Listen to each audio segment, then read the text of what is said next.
Assalamualaikum warahmatullahi wabarakatuh. Pemirsa pada Suara TV, malam ini kami kedatangan tamu istimewa Kiai Haji Imaduddin Usman sebagai penulis nasab atau pengkaji nasab dan juga Kiai Ubadillah Direktur Asupa Institute. Nah, tema malam ini kita mencoba untuk mengkritisi tentang Jatma Aswaja, Habib Lutfi versus Jatman PBNU. Umat ikut siapa? Dan apakah fenomena hadirnya Jatma Aswaja ini di tengah polemik nasab ada jalan terjal atau seperti apa penetrasi Jatma Habib Lutfi? Apakah masih dinanti oleh umat atau arus bawah NU atau sebaliknya. Baik, sebagaimana kita ketahui bahwa pasca terlempar dari Jatman, Jamiah Ahli Thoriqoh Al-Mutabaroh An-Nahdiyah yang disahkan PBNU, Habib Lutfi mendirikan ormas baru bernama Jatma Aswaja dengan Sekjen Helmi Faisal Jaini. Helmi Faisal Jaini, sebagaimana kita ketahui bahwa beliau adalah mantan Sekjen PBNU. Apakah ini bentuk perlawanan tanda kutip terhadap PBNU? Bagaimana pula dampak terhadap kaum Thoriqoh di arus bawah? Apakah di arus bawah ikut Jatma Aswaja atau tetap berada dalam naungan Jatma? Mari kita elaborasi. Pertama saya kasihkan waktu kepada Ki Ubed. Ki Ubed, Anda bagaimana menganalisis ini? Baik, terima kasih Mas Yusuf. Pertama-tama setelah bersyukur, berselawat salam kepada Nabi Muhammad, Sahibul Fadilah, Akhil Karim, Akhi Fillah, Al-Muharrir wal Muharrik, Fi Harakati Tanwir, Wat Tahrir, Kiai Haji Imaduddin Usman. Dalam kesempatan ini, sebelum saya menyampaikan respon terkait dengan fenomena yang masuk dalam tema podcast malam ini, saya mohon izin mau membaca 5 nazom dari Hidayatul Atqiya, Mas. Karya Syekh Zainuddin bin Ali bin Ahmad Syafi'i Al-Malibari. Ada teks menarik. Walikulli wahidihim tariqatun. Lan iku kedue saben-saben masyayihut tariqatun utai dalan, min turukin saing pira-pira dalan yahtaru kang milih sapa masyayihut tariqah hu ing tariq. Wa yakunu mongko ana sapa masyayihut tariqah minza saking iki tariq wasila iku bisa tumeka marang tujuan. Jadi setiap mursyid atau masyayihut thariqah itu memiliki jalan yang masing-masing punya pilihan sendiri-sendiri dari jalan itu dengan target apa? Untuk sampai kepada tujuan, yaitu wusul. Wusulnya ya wusulnya li hadrati sufiyah, para sufi, sebuah rasa keintiman, hudur, menyatukan latifahnya dengan latif Allah. Itulah target usul dari Hadratus Sufiyah, Mas. Kajulusi bainal anami murabbian wa kasratil auradi kasawmi sholat. Sebagaimana duduk mereka, para arif billah, para masyayihut thariqah, di antara manusia itu targetnya adalah murabbian, mendidik, membebaskan, mencerahkan. Wa kakasratil aurati, lan kaya uliye aki-aki pira-pira wirid, sebagaimana mereka itu memperbanyak wirid. Dalam konteks ini yang diserupakan saum, sholat. Yang menarik, masyayihut thariqah itu punya karakter yang luar biasa, Mas. Kahidmatin linnasi wal khamlil hatab bitasoddukin bimuhassilin mutamawwila. Wa kahidmatin linnasi, lan kaya khidmahnya mereka, sebagaimana khidmah mereka kepada manusia, wal khamlil hatab, dan memikul kayu bimuhasilin marang hasilnya dodol kayu dengan tujuan supaya berhasilnya menjual kayu mutamawila hale dirupakake arto. Dengan kondisi seperti itu supaya menjadi uang. Tujuannya untuk apa uang itu? Litasodukin krono gawe sodakoh. Jadi para sufi duduk di hadapan manusia dan mereka itu bekerja memikul kayu supaya menjadi uang, dan uang itu untuk sodakoh. Bukan justru para sufi itu menunggu uang dari jamaah dengan sumber-sumber yang tidak kontak, tidak relevan dengan perilaku para sufi. Dan sebagai penutup dari teks yang saya baca, man roma ayasluka tariqal auliya fal yahfadhan hadhil wasaya amila.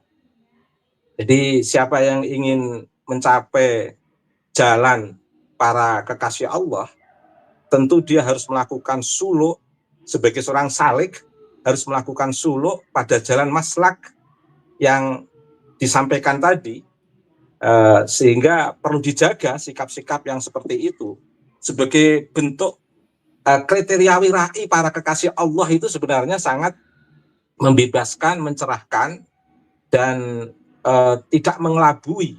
Targetnya adalah target untuk pembebasan dan pencerahan itu sendiri sebagai jejak risalah dari risalah Nabi Mustafa Muhammad SAW. Oke, saya ingin menegaskan bahwa teks yang saya baca ini berlaku umum, Mas. Bisa berlaku untuk kita semua tanpa saya tujukan kepada personal tertentu. Sekarang saya ingin merespon dari tema podcast. Tentu sebelum saya merespon terkait dengan tema, saya ingin mengapresiasi sebagai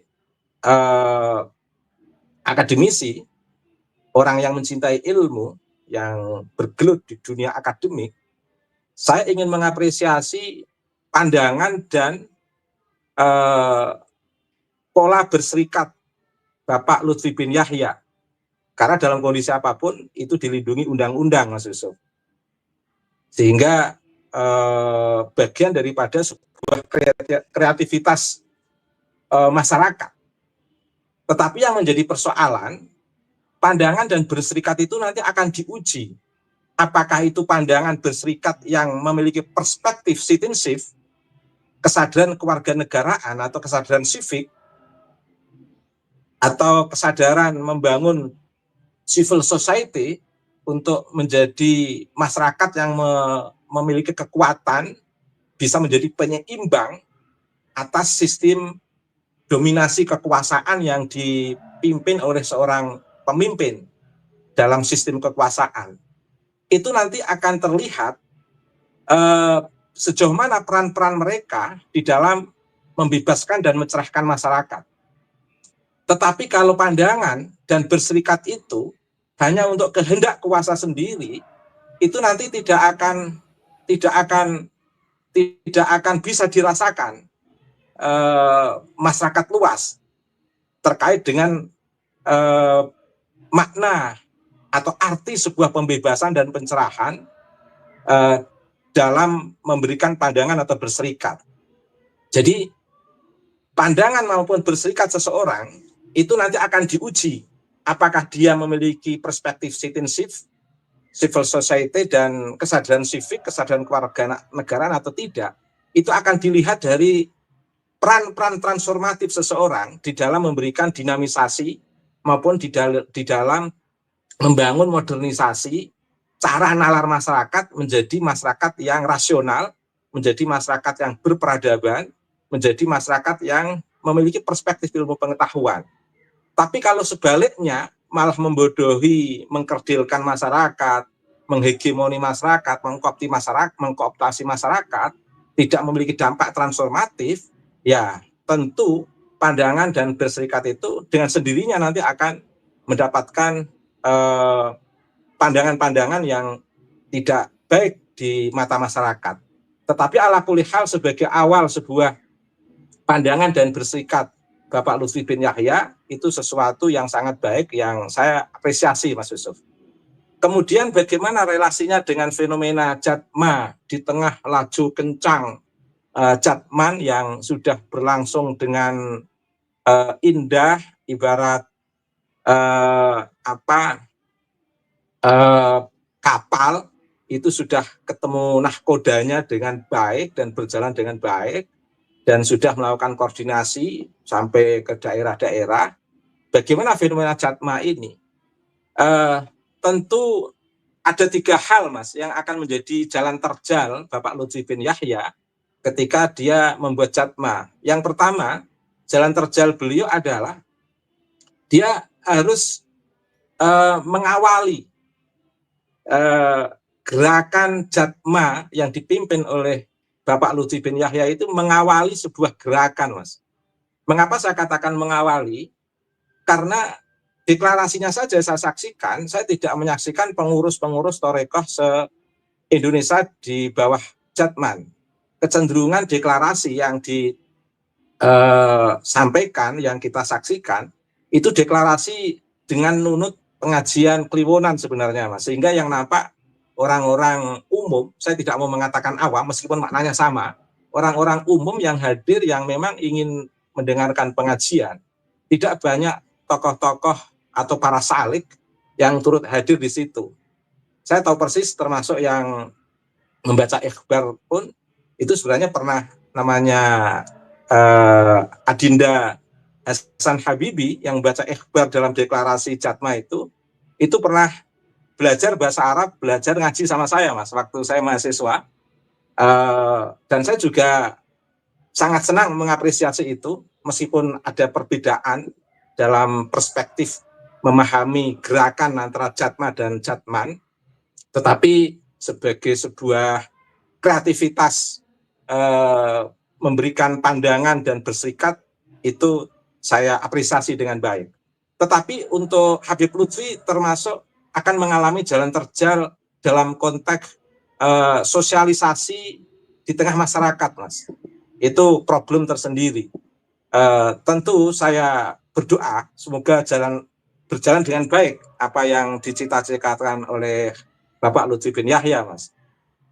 Kemudian jalan terjal yang kedua yang akan dihadapi oleh Habib Lutfi adalah bagaimana mengembalikan image masyarakat terkait dengan langkah-langkah pembelokan sejarah NU yang sudah tersebar luas dan ada data itu terkait dengan pendirian NU, terkait dengan paling tidak itu bisa dibaca di buku Cahaya Nusantara atau apa itu, yang banyak dalam tanda kutip mengglorifikasi Bapak Lutfi bin Yahya yang secara tidak langsung atau secara langsung membuka mata masyarakat terkait dengan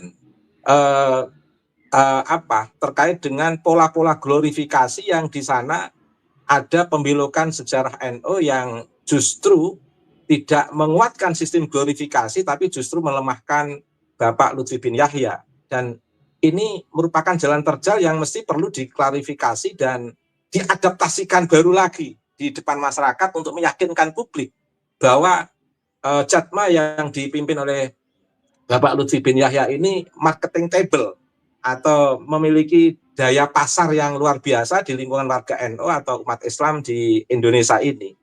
Jalan terjal yang ketiga, biar tidak terlalu lama, saya juga kangen apa yang ingin disampaikan oleh Kiai Imad. Jalan terjal yang ketiga sebagai akhir, termasuk juga pembelokan makam-makam. Ini setidaknya dalam perspektif masyarakat publik itu sudah membaca arah dari makam-makam yang dibaalwisasikan itu kemana, dan di beberapa sosial media itu sudah tersebar luas.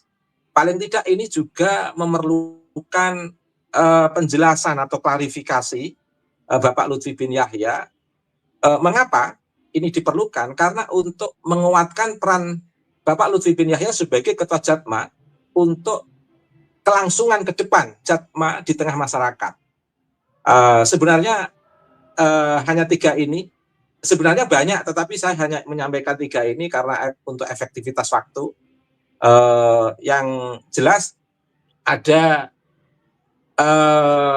berdirinya kemunculan Jatma ini sebagai sebuah simpulan itu tidak memperluas daya jangkau Bapak Lutfi bin Yahya, tapi justru mempersempit langkah Bapak Lutfi bin Yahya. Sebab apa? Masyarakat jadi tahu siapa sebenarnya beliau, relasinya dalam konteks pergerakan, keberlangsungan, quality continuous improvement organisasi Nahdlatul Ulama ke depan.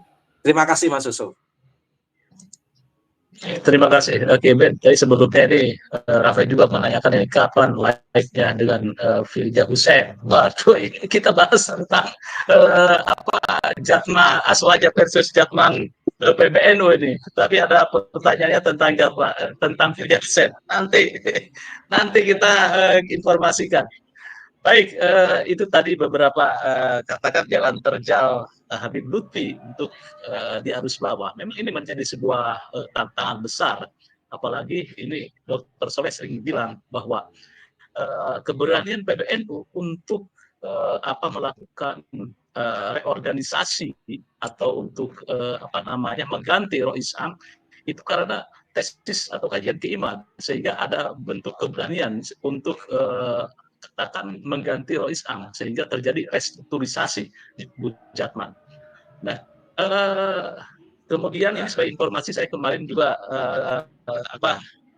dapat informasi dari berita bahwa kepengurusan Jatman itu sudah terbentuk dari pusat sampai wilayah, kemudian kabupaten, kemudian sampai kecamatan, sampai ranting. Artinya ini menjadi benteng menurut saya dalam struktur NU untuk membentengi dari gerakan-gerakan yang lain, termasuk juga pengaruhnya Jatma Aswaja. Tetapi saya tidak tahu bagaimana dalamnya di arus bawah. Apakah betul bahwa di arus bawah NU itu mengikuti semua ke Jatman PBNU, atau sebaliknya ada yang berbelok ke Habib Lutfi organisasinya. Baik, Kiai Umar, mungkin bisa dikatakan bahwa ini salah satunya Kiai harus bertanggung jawab ini. Kalau kata Dr. Soleh bahwa karena kajian Kiai itu ya tentang Nasab Alawi sehingga terjadinya polarisasi umat dan juga ada keberanian dari beberapa pihak untuk tidak lagi sebagai fatwa yang harus diikuti atau setidaknya mengkritisi gitu ketika para habaib atau katakanlah di sini juga Habib Lutfi di dalam menjalankan Jatman itu juga ada perlawanan sehingga beliau terlempar sebagai Rois Am. Silakan Kiai. Baik. Assalamualaikum Yai Ubaidillah Tamam. Assalamualaikum. Assalamualaikum Kang Mas Yusuf. Waalaikumsalam warahmatullahi wabarakatuh. Assalamualaikum untuk seluruh para pemirsa setia pada Suka TV di seluruh dunia. Malam ini tema yang sangat menarik. Saya bersama Dr. Kiai Haji Ubaidillah Tamam Munji Al-Mutamakini diminta oleh pada Suka TV untuk membahas tentang fenomena Jatma ya, di mana Bapak Lutfi bin Yahya beberapa hari kemarin telah mendirikan bersama Bapak Faisal Zaini sebuah organisasi baru yang mirip namanya dengan organisasi kami di Nahdlatul Ulama, yaitu Jatma.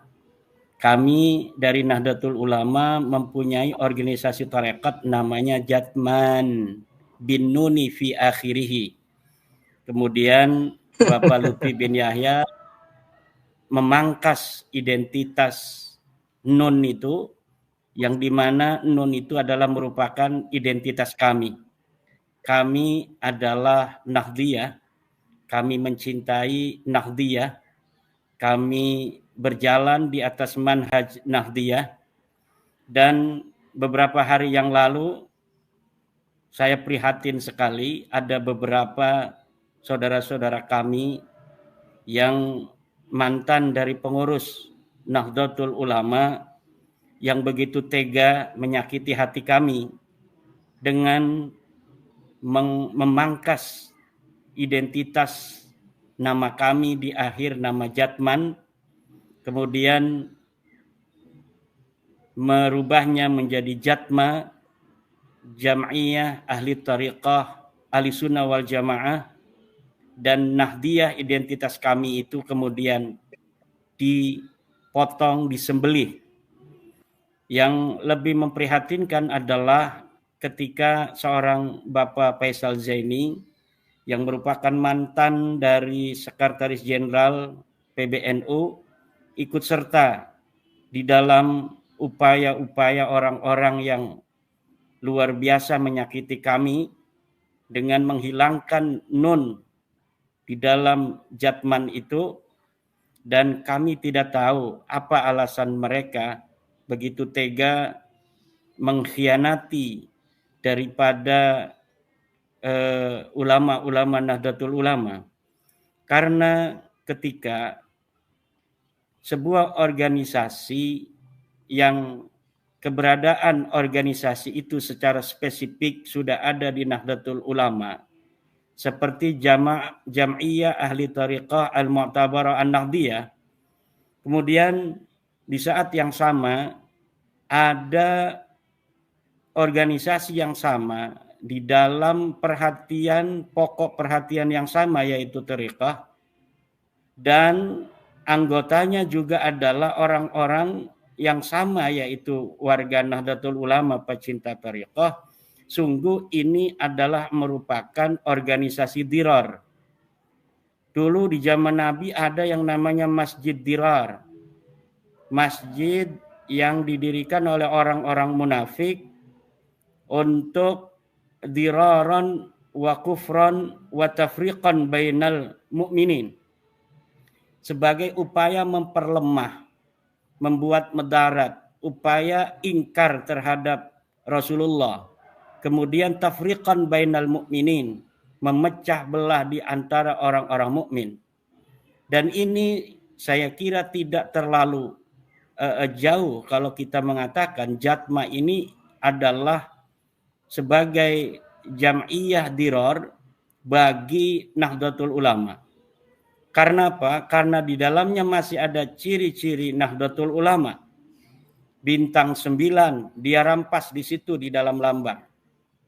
Kemudian tali dengan longgar, tali yang dengan ikatan longgar itu adalah ciri khas Nahdlatul Ulama. Yang tidak sama itu hanya na'lu, sendal itu yang ada di tengah-tengah yang katanya sendal Rasulullah menurut kaum Balawi itu. Itu yang tidak sama, itu ciri-ciri Balawi itu. Di tengah-tengahnya itu ada sendal na'lu Rasulillah kata mereka. Cuma tidak tahu itu dari mana sejarah sendal Rasulullah semacam itu. Itu. Jadi di situ selain deklarasi Jamaah Ahli Thariqah Aswaja itu merupakan deklarasi sebuah organisasi, menurut saya adalah deklarasi final bahwa Bapak Lutfi itu keluar dari Nahdlatul Ulama. Sebelumnya kita dengar itu ada muridnya Bapak Lutfi bin Yahya yang katanya ngobrol berdua di dalam kamar, menyatakan bahwa Bapak Lutfi bin Yahya keluar dari Nahdlatul Ulama. Tetapi itu kan baru riwayat hadis ahad, satu orang yang menyampaikan. Tetapi ini adalah sebuah deklarasi yang dihadiri banyak orang. Ini mutawatir, tetapi tidak sharih, tidak jelas mengatakan secara lafzi bahwa dia keluar dari Nahdlatul Ulama. Tetapi ketika mendeklarasikan sebuah organisasi yang sama dengan Banom Nahdlatul Ulama, dengan objek yang sama, yaitu Jam'iyah Ahli Thariqah, dan kemudian namanya juga mirip, Jatman dan Jatma, hanya dia menghilangkan ciri khas Nahdlatul Ulama yaitu An-Nahdiyah, maka saya kira tidak terlalu jauh dan tidak terlalu salah kalau kita mengatakan bahwa ini deklarasi final dari pembangkangan seorang Bapak Lutfi bin Yahya terhadap Nahdlatul Ulama. Ini adalah organisasi diroron wa kufron wa tafriqon bainal mu'minin. Ini dari sisi organisatoris. Kemudian dari sisi sejarah, yang orang bisa berpikir kenapa seorang Bapak Lutfi bin Yahya begitu tega dengan Bapak Faisal Zaini dan beberapa ada pengurus-pengurus yang dulunya menyatakan atau aktif di Nahdlatul Ulama, kemudian sekarang membuat sebuah organisasi thariqah yang masih ada ciri-ciri Nahdlatul Ulama di dalamnya, tetapi kemudian tidak mau membawa nama Nahdliyah. Saya kira ini adalah merupakan sebuah fenomena tasawuf yang terhempas dari jati diri ketasawufannya. Itu selain dari sisi organisasi, dilihat dari sisi itu latar belakang di mana ini berbasis tasawuf, saya kira ini fenomena tasawuf yang telah terlepas dari sisi ketasawufannya.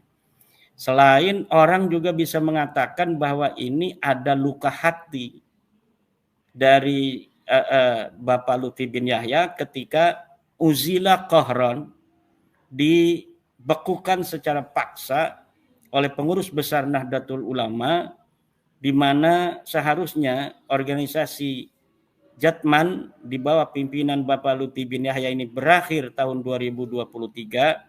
Kemudian dengan berbagai macam upaya, Bapak Lutfi bin Yahya masih ingin terus menjadi rais di Jatman. Kemudian unsur-unsur thariqah yang ada di Nahdlatul Ulama tidak menghendaki lagi, sehingga kemudian terjadi dualisme beberapa waktu, ada Jatman versi PBNU, kemudian juga ada Jatman versi Bapak Habib Lutfi, kemudian terkuak bahwa ternyata Jatman versi Bapak Habib Lutfi membuat sebuah akta notaris tersendiri yang sudah dibuat tahun 2019. Rupanya itu beliau sudah bersiap-siap ingin memisahkan itu dari jauh-jauh hari. Jadi apabila nanti PBNU sesuai dengan anggaran dasar harus menghentikan Bapak Lutfi bin Yahya sebagai Rais Am di Jatman, maka dia memang sudah bersiap-siap tidak ingin berhenti. Yaitu dia telah mempersiapkan diri dengan akta notaris tersendiri, yaitu Patman. Namanya Patman, bukan Jatman. Namun rupanya Patman ini naktunya kecil, sehingga dalam pertarungan di Donohudan kalah dia. Para pengurus idarah wusta di tingkat provinsi, semuanya pada setia kepada PBNU. Sehingga kemudian Bapak Lutfi bin Yahya merasa kalah. Nah, ketika telah merasa kalah, dia tidak berhenti. Dia ingin tetap eksis.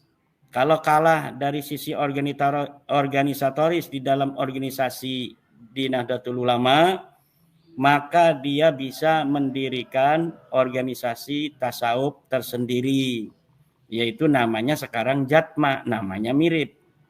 Nah, ini yang bermasalah. Kalau dia mau menggunakan atau mendirikan sebuah organisasi, dirikan saja organisasi sendiri, coba. Beliau laku apa tidak itu. Tapi jangan bawa-bawa nama yang masih mirip dengan Nahdlatul Ulama. Karena apa? Karena organisasi tarekat di Jami'iyah Nahdlatul Ulama sudah ada. Kalau sudah ada di Nahdlatul Ulama, dalam genre yang sama dia mendirikan, berarti ingin saingan. Kalau saingan harusnya gentle. Namanya jangan bawa-bawa lambang bintang 9.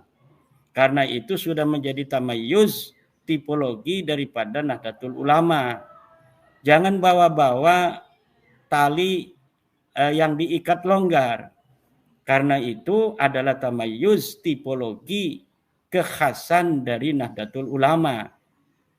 Silakan bawa na'lu itu, sendal itu dijadikan lambang, itu aja sebagai lambang Balawi. Tapi jangan membawa-bawa lambang Nahdlatul Ulama, kemudian mengajak-ngajak beberapa orang Nahdlatul Ulama untuk masuk di situ. Nah, kebetulan memang Mas Yusuf Kiai Ubed, saya kira di pengurusan PBNU hari ini pun memang ada sesuatu hal yang perlu kita kritisi, di mana pengurus PBNU hari ini tidak terlalu memberi ruang bagi kader-kader Nahdlatul Ulama yang pernah jadi pengurus besar, seperti mantan ketua umum, mantan sekjen, mantan mustasar, mantan tanfid di bawah itu tidak diberi ruang di Nahdlatul Ulama versi PBNU hari ini. Jadi orang-orang yang dulu itu sangat aktif di Nahdlatul Ulama 2015-2020,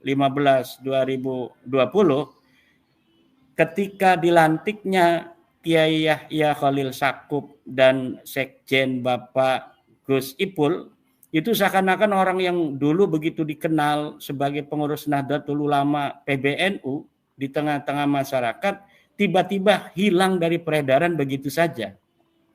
Bahkan saya lihat dalam beberapa perhelatan nasional PBNU, ini tokoh-tokoh ini nggak pernah diundang. Misalnya di dalam acara ulang tahun 1 abad misalnya Nahdlatul Ulama, ini mantan-mantan pengurus PBNU yang dulu begitu aktif membesarkan PBNU nggak pernah diundang sama sekali. Kita nggak pernah ngelihat Yai Said Agil Siraj misalnya diundang acara PBNU dalam perhelatan besar ketika warga NU banyak yang hadir, ketika para pengurus di tingkat wilayah hadir. Itu sosok seperti Kiai Said Agil Siraj nggak pernah diundang. Mantan sekjennya Faisal Zaini juga nggak pernah diundang. Jadi seakan-akan ini mematikan potensi-potensi kader-kader unggulan di Nahdlatul Ulama. Ketika sudah kalah dalam muktamar, maka sudah kamu keluar begitu. Hanya demikian saja, seakan-akan demikian. Padahal ini sebuah peradaban yang sangat memalukan. Seakan-akan organisasi keagamaan itu bukan sebagai organisasi yang menjunjung tinggi adab dan nilai-nilai terima kasih, tetapi seperti persaingan politik. Maka saya kira hal-hal yang demikian harus dirubah oleh PBNU. Masa acara presiden 17 Agustus saja mantan-mantan presiden, wakil presiden diundang. Tapi ketika acara-acara PBNU, ini pengurus-pengurus masa lalu nggak pernah ada yang diundang. Saya nggak tahu apakah diundang kemudian nggak datang gitu. Tapi saya kira saya lebih husnudonnya itu nggak diundang ini. Jadi kalau kita mau husnudon, mereka kayaknya nggak diundang sama sekali. Oleh karena itu, akhirnya orang-orang semacam Bapak Faisal Zaini yang biasa aktif di tengah-tengah masyarakat mencari kesibukan. Ketemunya salah, yaitu masuk ke dalam organisasi yang di dalamnya itu sebagai pemecah belah Jam'iyah Thariqah di Nahdlatul Ulama. Saya itu tidak terlalu takut, ragu untuk mengatakan bahwa Jam'iyah Jatma ini pemecah belah kalangan Thariqat di Nahdlatul Ulama. Ini sangat jauh dari ajaran-ajaran tasawuf. Dalam ajaran tasawuf, di mana tasawuf itu adalah kaifiyatus suluki wassairi ilallahi ta'ala bitarki ta'arrudi wa tarkil ikhtiyar. Bahwa tasawuf adalah kaifiyatus suluki wassair ilallah. Cara bagaimana seorang hamba berjalan menuju Allah. Bitarki at-ta'arrud, dengan meninggalkan menonjolkan diri. Wal ikhtiyar, dan meninggalkan ikhtiar. Nah, kalau Bapak Lutfi bin Yahya saya kira jauh itu dari definisi itu. Dia ta'arud, dia juga ikhtiar. Dia tidak tahu kalau memang Allah sudah menyayangi dia agar berhenti berlutak-latik dengan pergaulan dengan manusia.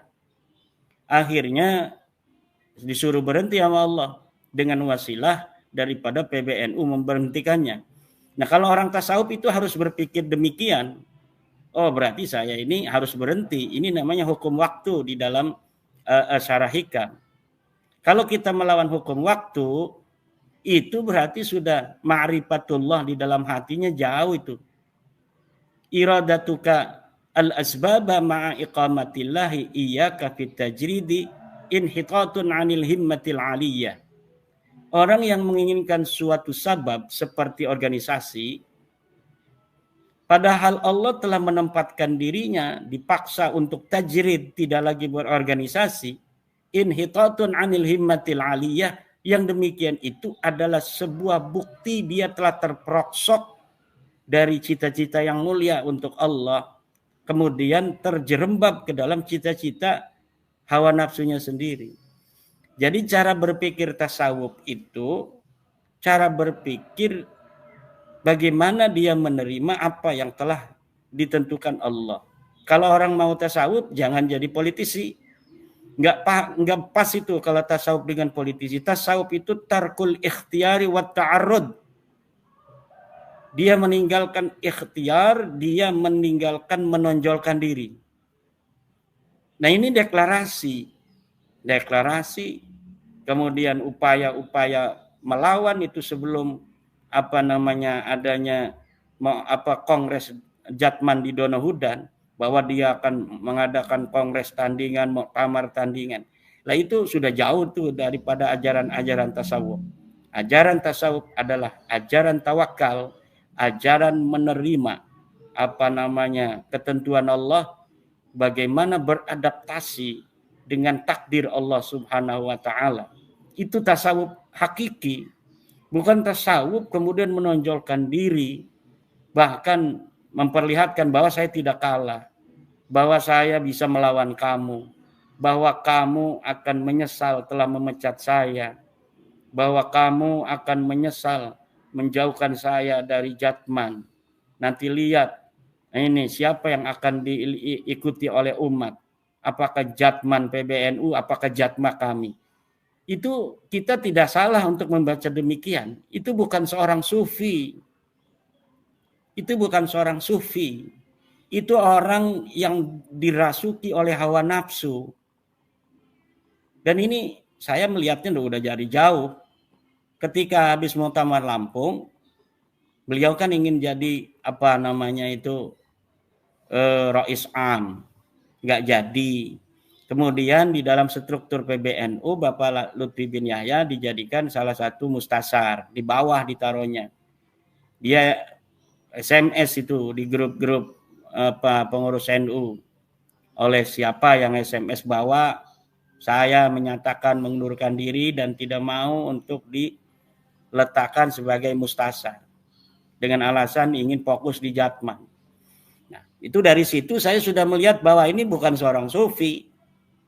Kalau sufi ingin membesarkan nama NU, biarkan aja namanya itu ditulis sebagai mustasar. Toh mustasar itu tidak terlalu banyak kerjaan juga di Nahdlatul Ulama. Kalau misalnya nama kita itu bermanfaat ada di PBNU dengan hanya mustasar, ya alhamdulillah, walaupun saya tidak bisa untuk berbuat lebih banyak, namanya saja mudah-mudahan manfaat untuk menghiasi daftar nama-nama itu sehingga terlihat indah oleh masyarakat Nahdiyin, kan harusnya begitu. Tapi dia tidak. Malah saya pernah membacanya WA-nya itu yang dibagikan di grup-grup kami bahwa dia menyatakan mengundurkan diri dari struktur itu tahun 2021 hasil Muktamar Lampung itu. Nah, ini pandangan saya sementara Kang Mas Yusuf ya. Jadi ini fenomena thariqah juga ini Yai Ubed ini ya, fenomena tasawuf hari-hari ini di medsos ini memang tasawuf itu kan hal-hal pribadi kita dengan Allah. Kemudian ada sebuah media untuk lebih terarah cara kita dalam menempuh jalan Allah, yaitu thariqah. Nah sekarang ini yang ada di medsos, orang-orang yang bukan orang pesantren banyak yang ngomong-ngomong tasawuf, banyak yang ngomong-ngomong thariqah. Muncul fenomena Ustadz Raji Hasim yang tasawufnya ngacak, itu nggak sesuai dengan ajaran tasawuf pesantren itu.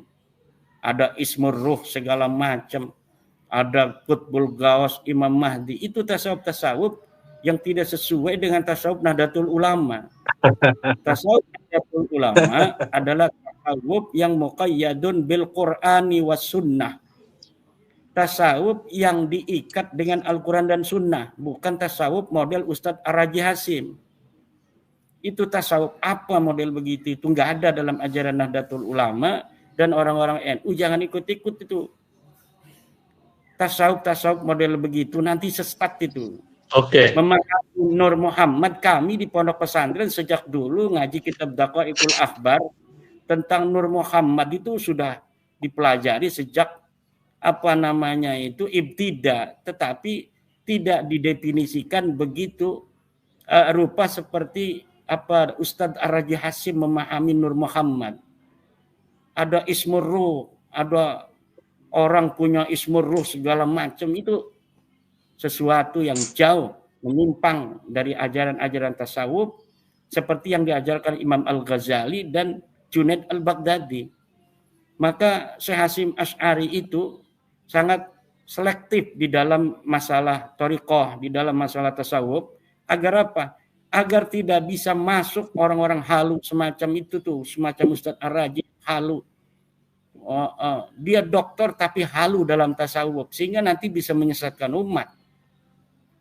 Lama-lama umat itu yang tidak mengerti, yang tidak mempunyai basic pondok pesantren, itu akan memahami, oh tasawuf itu seperti ini.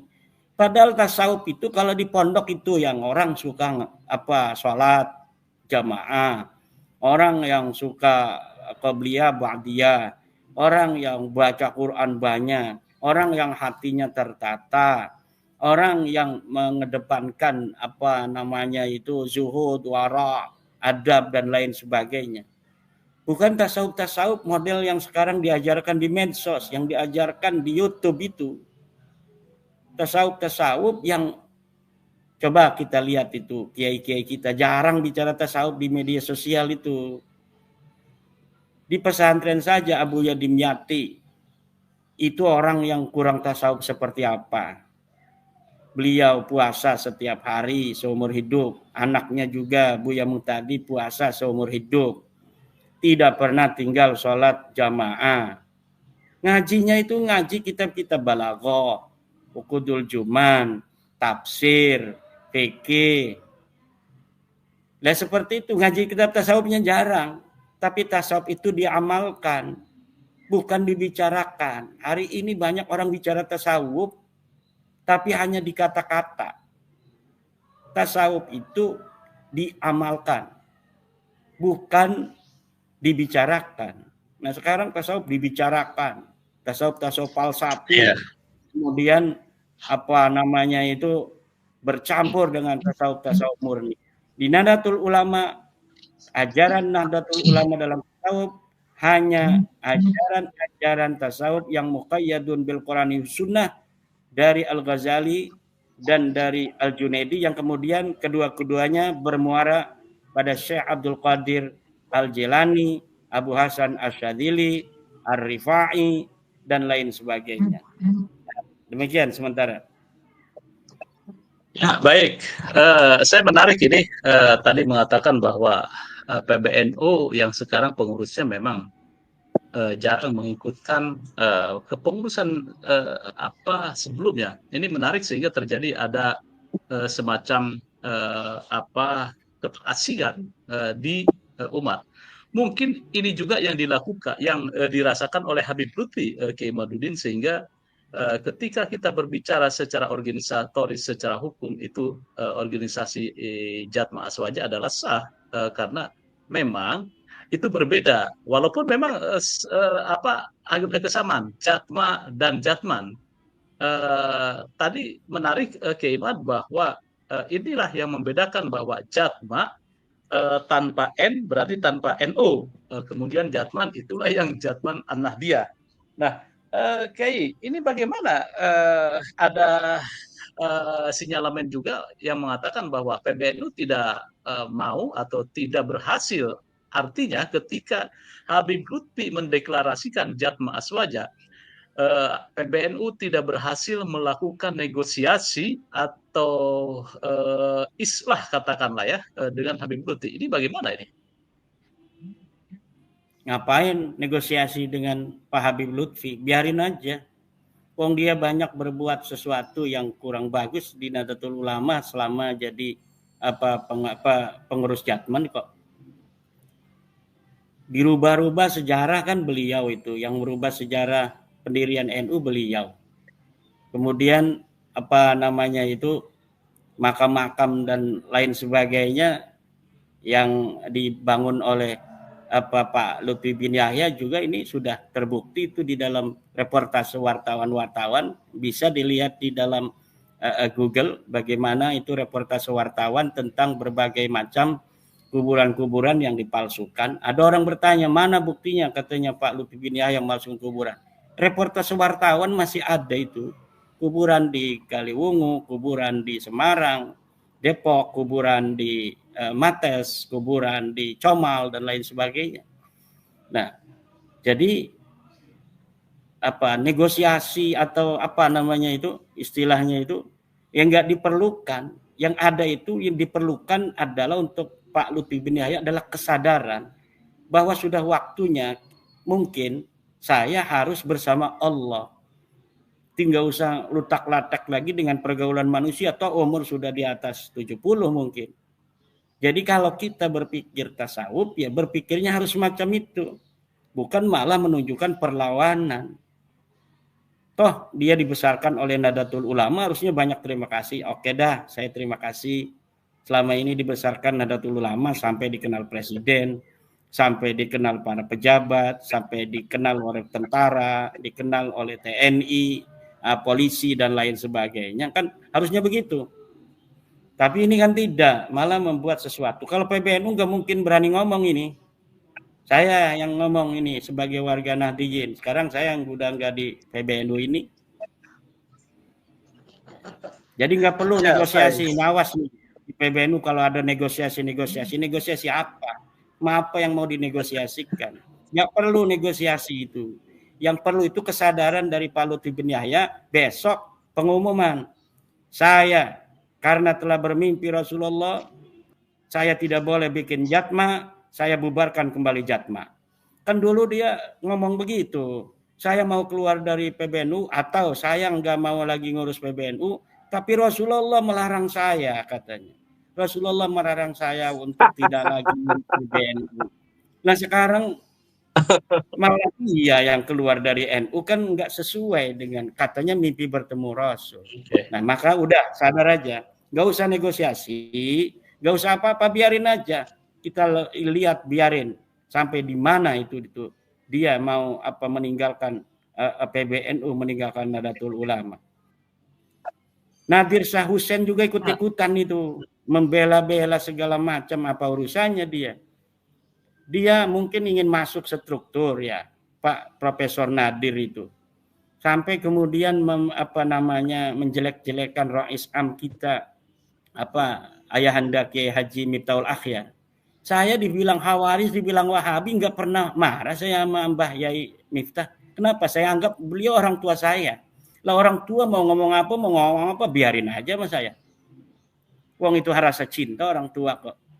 Tapi Profesor Nadir ini berani bicara jelek tentang Rais Am saya. Ini saya tidak terima itu.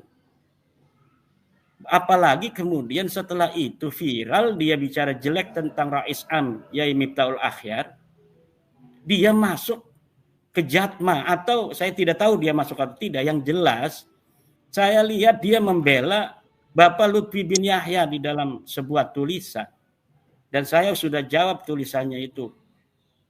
Dan saya kira ini orang-orang yang ngomong demi NU, tetapi tidak menjaga PBNU kita, tidak menjaga ketua umum kita, tidak menjaga Rais Am kita, berani bicara jelek tentang mereka, itu diragukan ke-NU-annya. Kenapa? Saya meyakini bahwa setiap Rais Am dan ketua umum yang terpilih, bagaimanapun prosesnya, dalam muktamar yang sah, maka beliaulah pilihan yang paling tepat untuk kita saat ini. Saya tidak peduli dengan beliau misalnya marah pada saya, tidak setuju dengan penelitian nasab seperti ayahanda Kiai Mitol, enggak jadi masalah, orang itu masing-masing dalam masalah suatu pendapat. Tetapi di dalam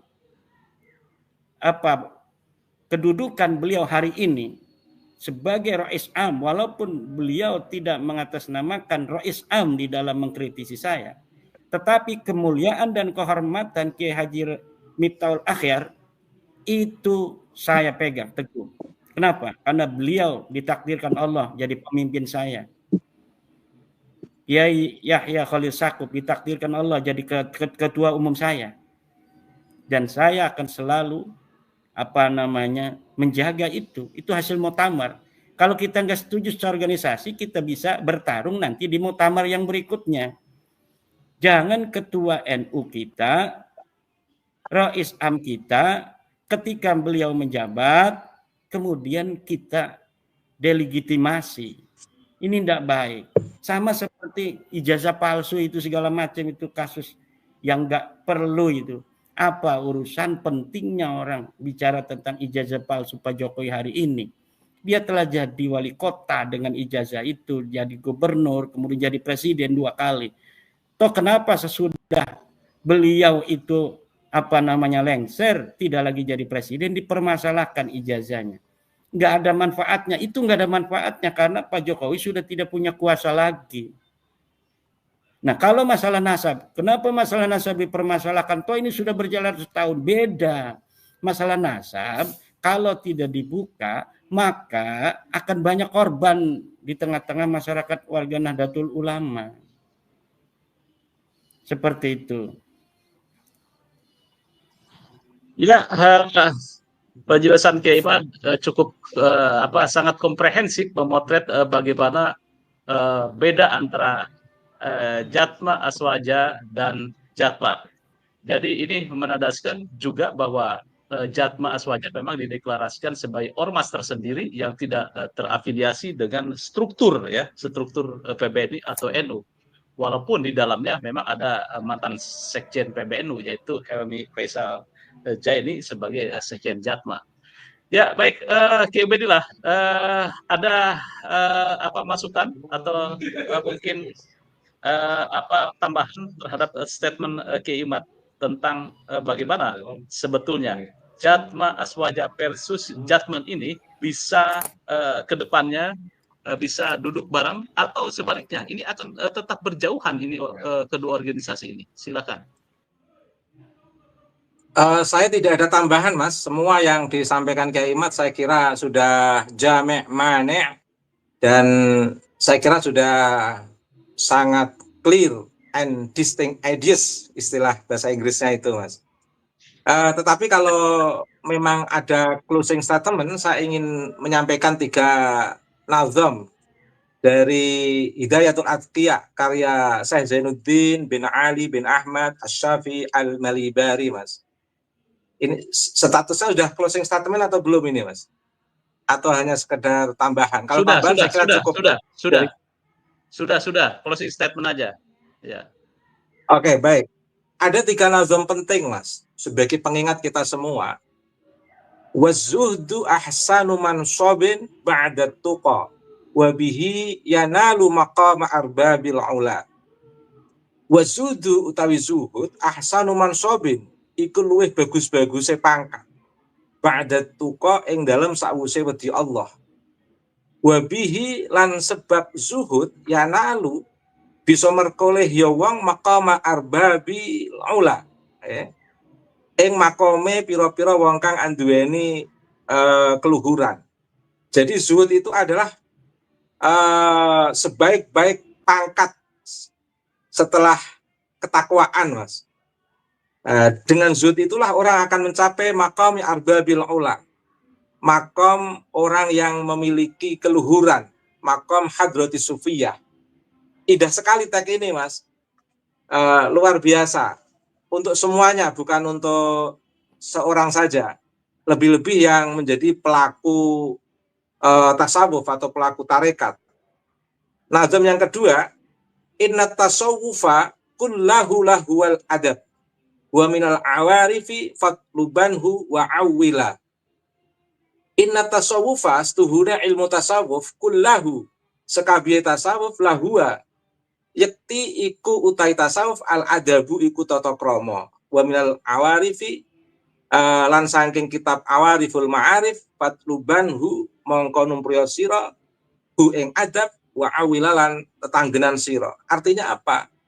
Ilmu tasawuf itu pada prinsipnya semuanya itu bermuara kepada tata krama, etika yang menurut saya sudah sangat universal. Etika akhlak Nabi itu adalah akhlak yang sangat universal, masuk dalam kawasan studi etik universal, Mas. Karena akhlak Nabi itu menguatkan kemanusiaan, keadilan, dan kesetaraan. Kemanusiaan, keadilan, dan kesetaraan itu adalah masuk dalam kawasan etik universal yang luar biasa. Dan ini seharusnya yang menjadi cermin para sufi-sufi agung atau para darwis. Sebagai penutup nazam, Mas, amalun li ajlin nasi syirkun tarkuhu lin nasi zaka huwa riya'u subahlala. Amalun li ajlin nas, amalun utawi amal li ajlin nasi krana manusa syirkun iku aran syirik. Tarkuhu utawi ninggalake amal lin nasi krana manusa zaka iku utawi tarkuhu huwa ya tarkuhu arya'u iku riya. Jadi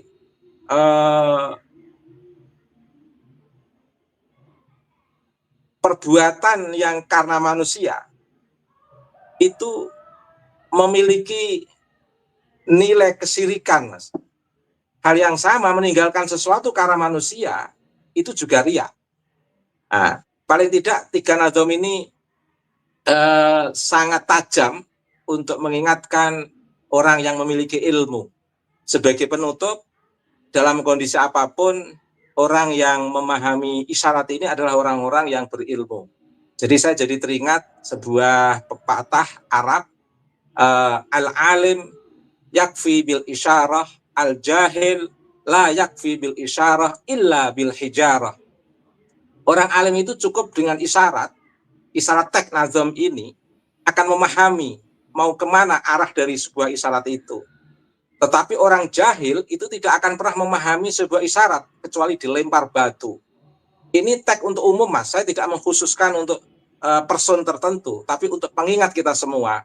Semoga bermanfaat. Demikian closing statement saya, Mas Yusuf. Terima kasih. Baik, Kemat ada closing statement, silakan. Atau sudah? Baik, kalau Syekh Ubaidillah itu dengan nadam-nadam, saya ingin closing statement dengan ucapan Sayyidina Ma'ruf Al-Karhi. Ini Ma'ruf Al-Karhi adalah salah satu sanad thariqah daripada Qadiriyah wa Naqsyabandiyah. Nama Kiai Ma'ruf Amin itu aslinya Ma'ruf Al-Karhi. Diberikan oleh orang tuanya Kiai Muhammad Amin itu, Kiai Ma'ruf Amin itu Ma'ruf Al-Karhi. Syekh Ma'ruf Al-Karhi mengatakan at-tasawwufu al-akhdu bil haqa'iq wal ya'su bima fi aidil khalaiq. At-tasawwufu utawi tasawuf, al-akhdu iku ngalap bil haqa'iqi ing sakehe hakikat, wal ya'su lan iku putus asa bima fi aidil khalaiqi kelawan barang kang tetep ya barang ing dalam sakehe tangane sakehe makhluk. Jadi tasawuf adalah mengambil hakikat-hakikat, bukan fata morgana, bukan sebuah keadaan-keadaan semu, seperti struktur organisasi, tetapi dalam hatinya adalah mencari apa yang diinginkan Tuhan untuknya di waktu ini. Bukan dia mencari sendiri apa yang seharusnya saya dapatkan di waktu ini, tetapi seorang sufi adalah apa keinginan Tuhan untukku hari ini. Wal ya'su bima fi aidil khalaik, dan putus asa dengan apa yang ada di tangan orang-orang manusia. Bukan malah rebutan organisasi. Ngomong tasawuf tapi rebutan organisasi. Ngomong tasawuf rebutan jadi rois am. Nah, ini sudah jauh dari nilai-nilai tasawuf. Mari kita kembali tasawuf Nahdlatul Ulama. Saya ingatkan karena ini juga banyak ini Kang Mas Yusuf. Kadang-kadang acara-acara NU ada unsur-unsur tasawuf non NU. Seperti orang muter-muter itu Jalaluddin Rumi, itu bukan tasawuf Nahdlatul Ulama. Di kuburan sekarang banyak orang NU diajarin oleh Balawi, bawa-bawa terbang segala macam, kemudian berdiri berzikir sambil ke kanan, ke kiri, atau ke depan, ke belakang, di atas kuburan atau di depannya kuburan. Dia berzikir ke atas, ke bawah, ke kepalanya. Seperti orang Yahudi ketika ada di tembok ratapan itu. Dan ini yang sangat dikhawatirkan oleh Hadratus Syekh Hasyim Asy'ari dalam Risalah Ahlussunnah wal Jamaah. Mari Nahdlatul Ulama dalam tasawuf kita kembali kepada konsep tasawuf yang telah digariskan oleh pendiri-pendiri Nahdlatul Ulama, yaitu tasawuf sunni, tasawuf yang muqayyadun bil Qur'ani was sunnah. Jangan tasawuf halu-halu yang banyak khurafat-khurafat, cerita-cerita palsu, atau ajaran-ajaran baru seperti ajaran tasawufnya Raja Hasim. Ini warga ini harus tahu ini mana Nahdlatul Ulama punya tasawuf, mana yang bukan punya Nahdlatul Ulama. Demikian, terima kasih, mohon maaf semuanya. Yai Ubaidillah Tamamunjial Mutamakini, Kang Yusuf Mas. Assalamualaikum warahmatullahi wabarakatuh. Waalaikumsalam warahmatullahi wabarakatuh. Jadi kita telah membahas tentang Jatma versus Jatman serta dinamika yang melingkupinya. Apapun perbedaan yang ada, satu hal yang pasti, tasawuf mengajarkan kita untuk kembali kepada hati, menuju ketulusan dan menjadikan cinta sebagai jalan mendekat kepada Allah. Sebagai penutup, saya mengquote Jalaluddin Rumi, walaupun tadi dikatakan Ki-Imad itu ya berbeda ya tasawufnya, tetapi ada quote yang menariknya. Apa yang datang dari hati akan sampai ke hati. Semoga hati kita tetap terbuka, jiwa kita tetap haus akan kebenaran, dan langkah kita senantiasa berada di jalan cinta dan kebijaksanaan. Sampai jumpa di episode selanjutnya. Wassalamualaikum warahmatullahi wabarakatuh. Assalamualaikum warahmatullahi wabarakatuh. Podcast saya dengan Firja Hussein, nantikan biar lebih penasaran lagi. Terima kasih Ki Imad, atur nuhun, Ki Ubed, dan juga para netizen semua. Maaf tidak saya baca satu persatu karena banyaknya komentar. Jangan lupa like, share, subscribe pada Suara TV. Wassalamualaikum warahmatullahi wabarakatuh.